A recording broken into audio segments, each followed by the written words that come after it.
What's up, everybody? It's pretty early right now, a little bit after 6 o'clock, Wednesday morning, day before Thanksgiving. I wish you all a very happy and healthy Thanksgiving, you and your families. To those that listened to the show last night, we definitely appreciate all the listens and everything.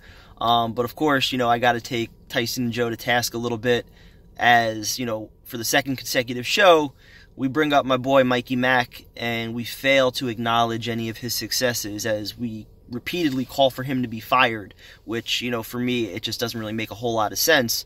If you guys have followed my videos, I've been pretty consistent with that, and it's not even anything to do with the fact that I don't, call for people to get fired.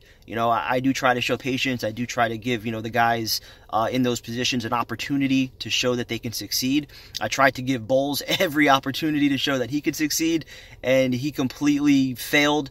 The performance against the Bills last week alone, that was enough to seal his fate, I think. One-way ticket out of town. I don't see any way that he recovers from that, even if the team bounces back in these last 6 games, and they go 3-3 or even 4-2.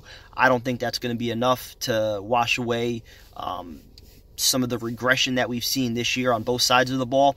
But getting back to Maccagnan for a second, and it's funny to me because all of a sudden, Patrick Mahomes and Jared Goff, they light it up on Monday Night Football, and now Jets Twitter is back having these debates of, see, we should have taken Patrick Mahomes at 6 instead of Jamal Adams.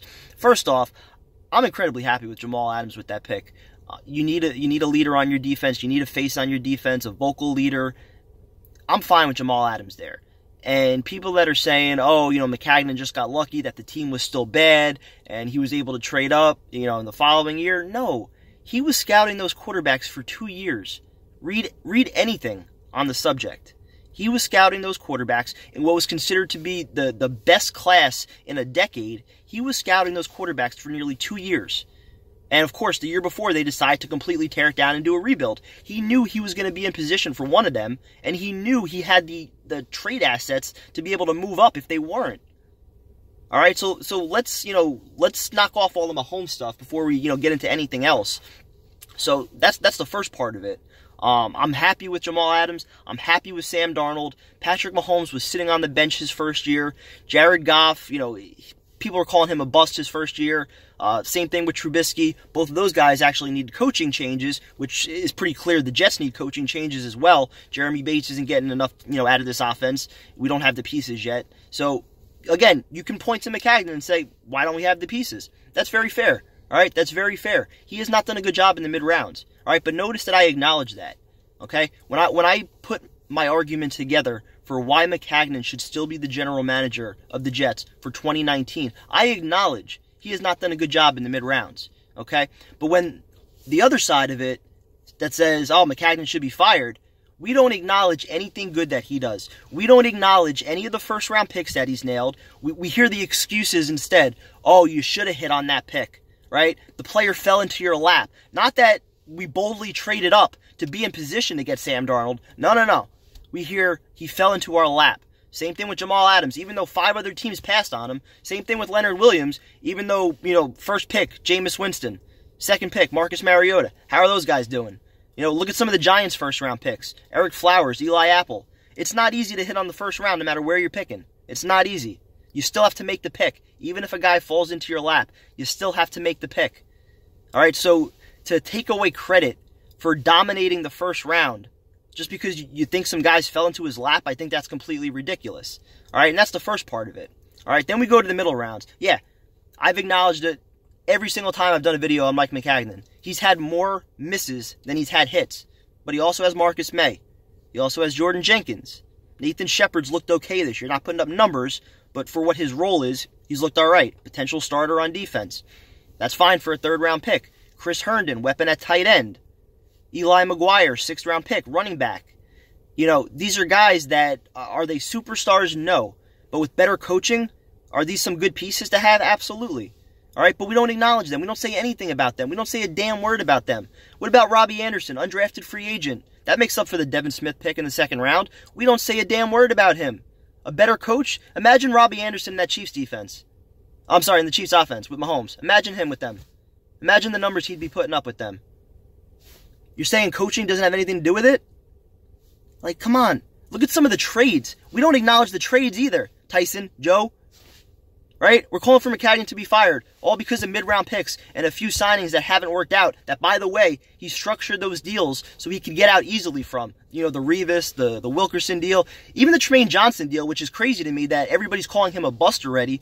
3 games in, him and Claiborne were top 10 in cornerback ratings. Then he gets injured, and now all of a sudden he's a bust because he gets burned his first game coming back. Like, are we serious with that? You know, but again, getting back to the trades also. It's hot coffee. Getting back to the trades, Henry Anderson, 7th round pick. Do we say anything about that? No, we don't even acknowledge that one at all, right? Okay. Sheldon Richardson, 2nd round pick.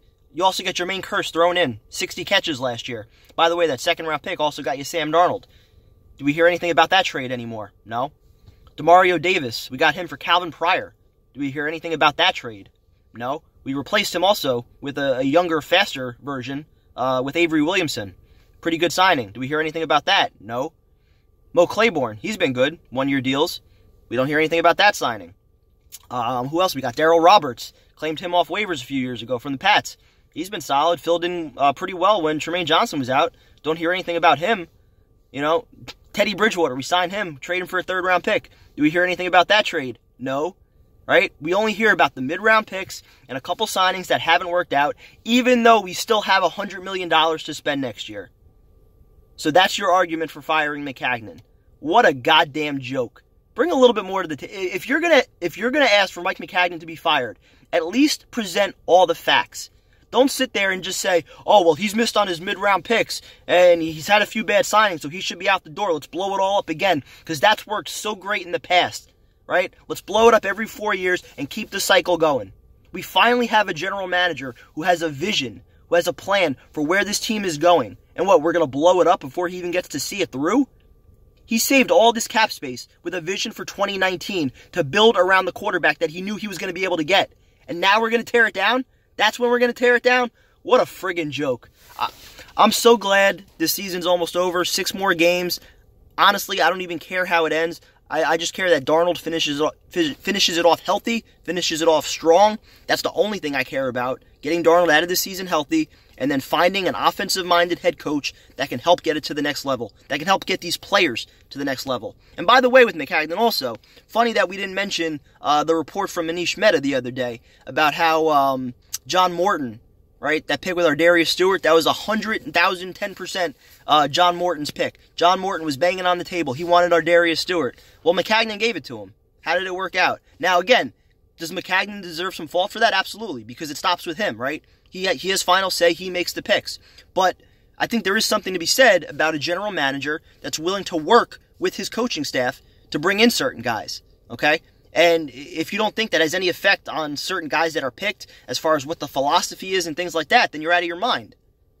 It's pretty simple to me, you know? And I think that's also a quality that is pretty solid in Maccagnan's favor when you go searching for your new head coach in the offseason. The fact that he is willing to work with his coaching staff, that he's not going to say, no, I'm making the pick. It's my pick. No, he's listening to what his coaching staff wants. He's going to try to get them the guys that they need to make their system work. Problem is, Bowles is still living in an era of football that doesn't exist anymore, that can't be successful anymore. You know, he's still trying to do ground and pound and, you know, defensive systems that are out of date. It's not working anymore. Jeremy Bates' system's out of date. All right, the coaching staff has to be blown up. That's the problem here. Do we have all the players that we need? No, but we weren't supposed to. The goal was always 2019. So we're going to blow it up before we get there? Guys, I've said all I can say on that subject. Again, Mike Maccagnan, he's got my support, and that's not going to change. So go Jets. Hopefully Jets Pats this week isn't too bad. Again, let's just get through the season, and again, enjoy your Thanksgivings, and I'll talk to you guys soon.